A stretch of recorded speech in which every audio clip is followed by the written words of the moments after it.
ጉድ ሰራት። ከሰራተኛዋ ጋር አብሮ አደረ። ምሳሌና ቅድስት በንዴት ተቃጠሉ። መድብል ልቡ ተሰበረ። በስተመጨረሻ መድብል ወንድሙን አፈር ከደሜ አበላው። እጅጉን ተናደደበት። ምን አይነቱ መድብል ወንድሙን እንዴት እንደዚህ ታረጋለህ? ብሩክ ምን እያልክ ነው?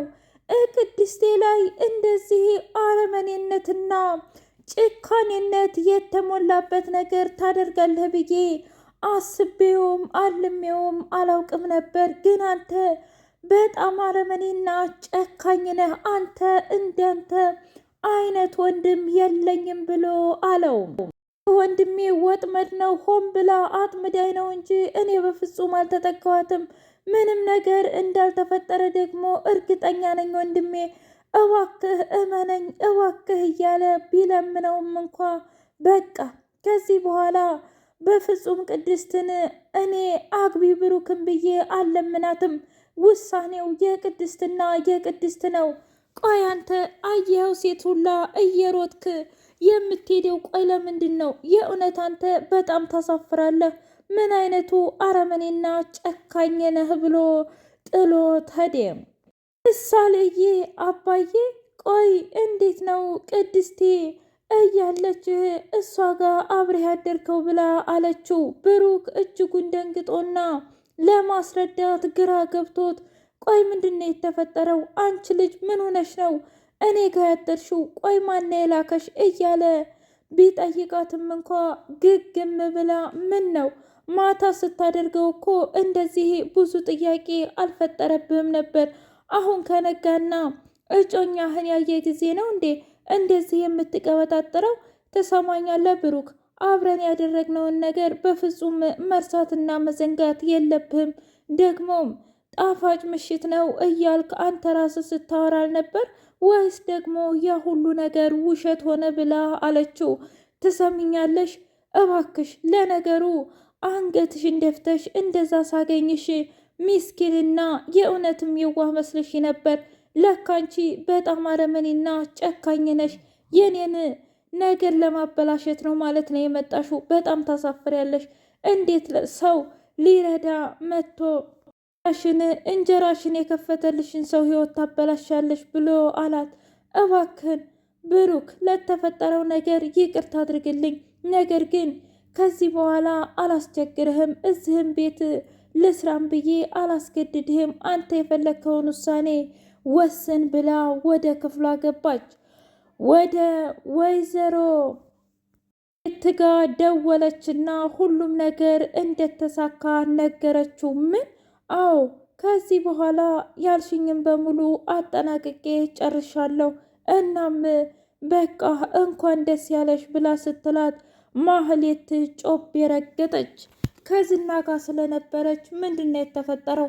ትሰሚኛለሽ አንቺ ሴትዮ፣ ሆን ብለሽ እኛን እያጠመድሽን ከሆነ ግን እመኝኝ አልለቅሽም። ምንድን ነው ያደረግሽው ብሎ ሲላት መሆነህ ነው መድብል፣ ተረጋጋ እንጂ በፍጹም እኔ ምንም ነገር አላደረግኩም። ምን ማለት ነው? አይ አላደረግኩም አልኩኝ አይደለም እንዴ? በቃ እባክህ ዝና እመነኝ። ቆይ ግን ያጠመድሽው መድብልን ነው ወይስ ደግሞ ብሩክን ብሎ ሲላት እውነት ለመናገር ለጊዜው ብሩክን ነው። ምክንያቱም ከሚስቱ ጋር እንደዛ ካባረሩኝና እንደዛ ከጮሁብኝ በኋላ የምፋታቸው መስሎ ነበር እንዴ? ከዚህ በኋላ እኮ ሁለተኛ ዝና እኔ ሁኜባቸዋለሁኝ እና ምንም ነገር የሚያደርጉት ነገር የላቸውም ብላ አለችው። የእውነትም አንቺ ልትፈሪ ይገባሻል። ለካ ያን ጊዜ ፈሪነሽ ምናምን ስልሽ የነበረው በቃ የውሸት ነበር ማለት ነው። እሱን እንግዲህ እንዳንተ እይታ ይወሰናል። አሁን ከኔ ምንድን ነው የምትፈልገው ዝና ብላ ስትለው አርፈሽ ብትቀመጪ ይሻልሻል። ካሌብ ጋር እየደወልሽ መሆኑን በደንብ ጠንቅቄ ነው የማውቀው። ትሰሚኛለሽ? በአግባቡ ባለመስራትሽ በጣም ብዙ ገንዘቦችን አተሻል። እንዲሁም እስካሁን ድረስ ሞገስ እየተንቀሳቀሰ ይገኛል። ትሰሚኛለሽ? እንደዛ እንደ ጠበቃው እጣ ፈንታሽም እንደ ጠበቃው ነው የሚሆነው ብሎ ሲላት ትሰማኛለህ? የእውነት ጠበቃውን እንዳልገደልከው ጠንቅቄ ነው የማውቀው ዝና። አንተ እኮ ታስፈራራለህ እንጂ ሰው የመግደል ድፍረቱ የለህም። ቆይ ምን እያልክ ነው ብላ ስትለው፣ ኧረ እባክሽ ይህን ደግሞ ማን የነገረሽ? ማንም ይንገረኝ ማንም መናገር እኮ አይጠበቅባቸውም። እኔ ራሴ ጠንቅቄ ነው አንተን የማውቅ ዝና። በቃ የተፈጠረው ነገር አንዴ ተፈጥሯል። ከዚህ በኋላ ግን እንድትናገረኝና እንድታስቀይመኝ አልፈልግም። እንደፈለግክ አንተ በቃ እባክህ ተፋታኝ ብላ አለችው። ሰላም ሰላም! ውድና የተከበራችሁ የህያ ቤቴ ቤተሰቦች እንዴት ናችሁልኝ? ሁሉ ሰላም፣ ሁሉ መልካም። እኔ እግዚአብሔር የተመሰገነ ይሁን። ናይ ለዚህ ቻናል አዲስ የሆናችሁ ሰብስክራይብ እያደረጋችሁ ቤተሰብ የሆኑ ነበር ቤተሰቦች ስለምትከታተሉኝ እጅጉን አድርጌ አመሰግናለሁ። እጅግ አስተማሪውና አጓጊው ምሳሌ ድራማ እንደቀጠለ ይገኛል። የብሩኬ ያመጣት ሰራተኛ ዝንጥ ብላ ለብሳ ሄዳ፣ ብሩኬ ላደረክልኝ ነገር በጣም አመሰግናለሁ እና እስኪ ስለ ፍቅር ህይወትህና ስለ ቀድሞው እንዲሁም ደግሞ ስለ ቅድስቴ ልትነግረኝ ትችላለህ ብላ ስትለው፣ እንዴ አልገባኝም። በመጀመሪያ ምንም ችግር የለውም። ዙሮ ዙሮ እኔ እዚህ ቤት እኮ በነፃ አላመጣሁሽም። ገንዘብሽን እየከፈልኩሽ፣ አንቺም ደግሞ የቤቱን ስራ እየሰራሽ ነው የምትኖሪው። ሌላ ምንም ነገር የለም። ምንም ነገርም ደግሞ አይፈጠርም። እሱማ ምንም ይፈጠራል ብዬ አይደለም፣ ግን ምን አልገባኝም። በቃ አለ አይደለ ሁሉም ነገር ደስ ስለሚለኝ ነው።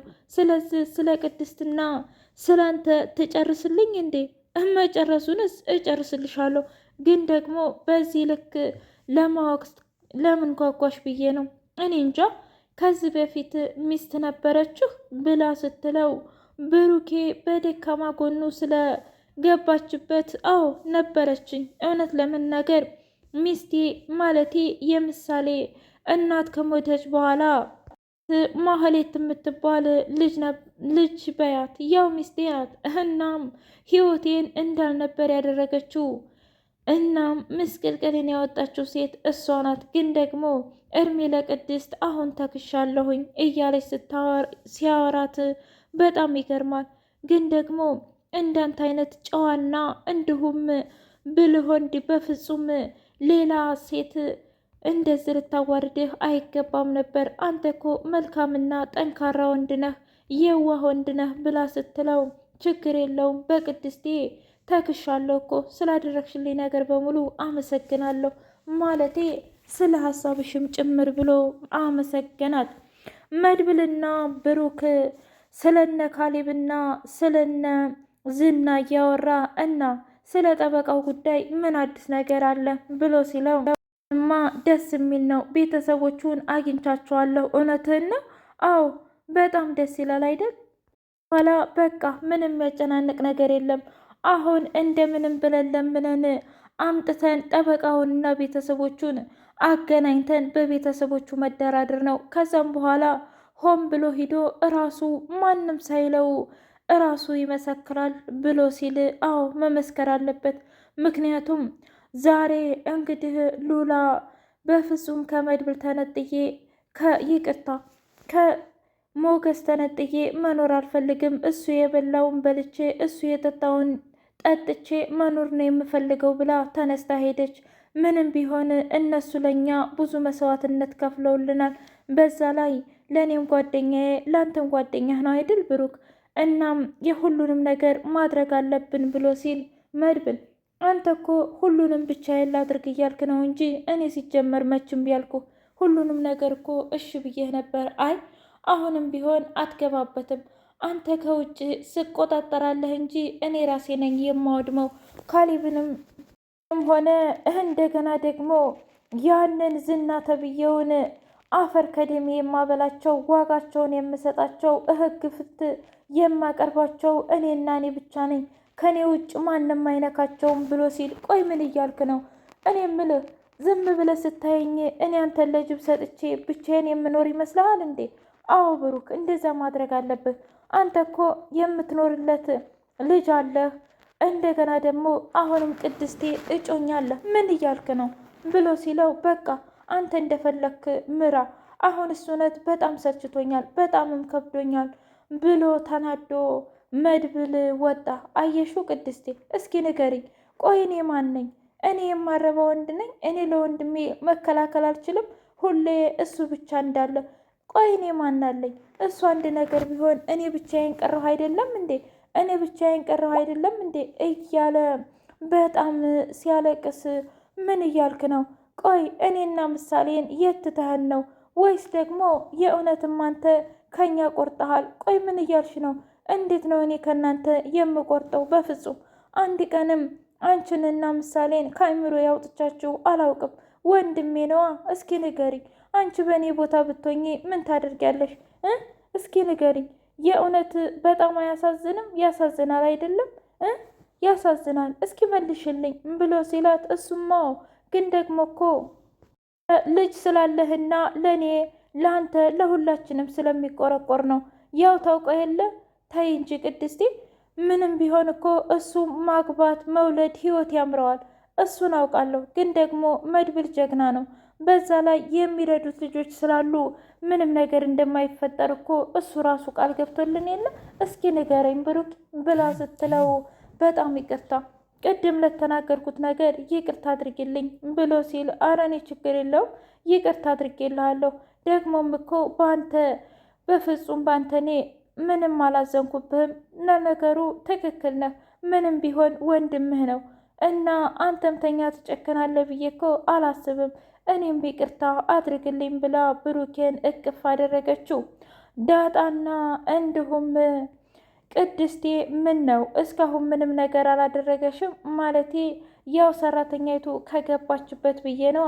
አንቺ ዳጣ የምትባይ ልጅ እባክሽ ረፊ። አሁንማ ምሳሌን ራሱ የምታስተምሪያት ትምህርት በጣም ከአእምሮ በላይ ነው። የምታወራው ወሬና እኮ እድሜዋ።